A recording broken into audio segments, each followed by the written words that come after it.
நம்ம ஆட்சிக்கு வந்த அடுத்த நிமிஷம் என்ன செய்ய போறேன்னு சொல்றேன்.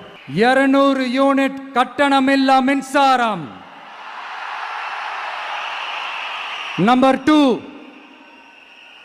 என்னோட பாட்டி, அம்மா, அக்கா, தங்கச்சிங்க எல்லாரும் தமிழ்நாட்டில் எல்லா இடத்துக்கும் அனைத்து அரசு பேருந்துகளிலும் கட்டணம் இல்லாமலே போகலாம்.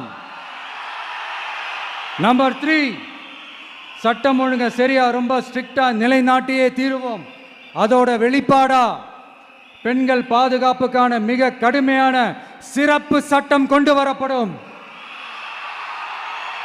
அது மட்டும் இல்ல, நம்ம இளைஞர்களோட பாதுகாப்புக்காக போதைப் பொருள் தடுப்பு மற்றும் ஒழிப்புக்கான சிறப்பு சட்டம் கொண்டு வரப்படும்.